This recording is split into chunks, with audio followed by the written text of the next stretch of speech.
صرف 3 آیات کا عمل۔ بسم اللہ الرحمن الرحیم۔ السلام علیکم ناظرین کرام کو آج کی بزم میں بھی ہمیشہ کی طرح خوش آمدید کہتے ہیں اور ہم امید کرتے ہیں کہ آپ خیریت سے ہوں گے، اور ہماری دعا بھی یہی ہے کہ اللہ کریم آپ کو سدا عافیت کے سائے میں رکھے۔ ناظرین کرام، سیدنا ابن عباس رضی اللہ تعالی عنہما سے روایت ہے کہ رسول اللہ صلی اللہ علیہ وآلہ وسلم نے ارشاد فرمایا کہ جو شخص صبح کو سورۃ روم کی یہ 3 آیات پڑھ لے تو اس دن جو ورد وغیرہ چھوٹ جائے گا اس کا ثواب اس کو مکمل اللہ پاک عطا فرمائیں گے، اور جو شخص شام کو یہ آیات پڑھ لے تو اس رات جو ورد وغیرہ چھوٹ جائے اس کا ثواب اللہ پاک اس کو مکمل عطا فرمائیں گے۔ یہ بیان کی گئی حدیث کے الفاظ سنن ابی داؤد میں موجود ہیں، لہٰذا آپ بھی سورۃ روم کی آیت نمبر 17 تا آیت نمبر 19 تک یعنی ان 3 آیات کو زبانی یاد کر لیجئے تاکہ دن بھر کے وظائف کی تلافی ہو سکے۔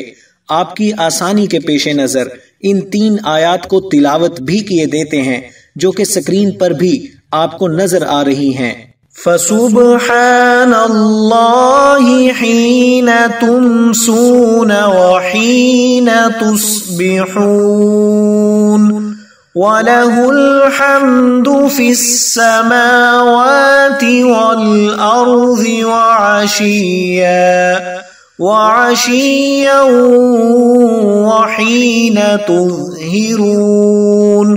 يُخْرِجُ الْحَيَّ مِنَ الْمَيِّتِ وَيُخْرِجُ الْمَيِّتَ مِنَ الْحَيِّ وَيُحْيِي الْأَرْضَ بَعْدَ مَوْتِهَا وَكَذَلِكَ تُخْرَجُونَ۔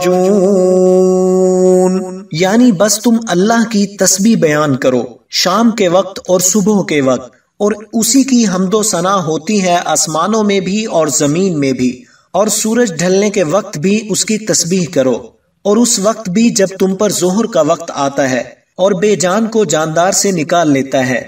اور وہ زمین کو اس کے مردہ ہو جانے کے بعد زندگی بخشتا ہے، اور اسی طرح تم کو قبروں سے نکال لیا جائے گا۔ ناظرین کرام، آپ اس قرآنی آیات کو اپنی نماز میں بھی پڑھ سکتے ہیں اور صبح و شام کے وظائف میں بھی شامل کر سکتے ہیں، کیونکہ فرمان باری تعالیٰ ہے کہ تم مجھ کو یاد کرو میں تمہیں یاد کروں گا، اور میرا شکر کرو اور میری ناشکری نہ کرو۔ لہذا اللہ پاک ہمیں بھی اس قرآنی آیات کو صبح و شام پڑھنے والا بنائے اور ہمارے دن اور راتیں عبادت میں شمار فرمائے، آمین۔ السلام علیکم ورحمۃ اللہ وبرکاتہ۔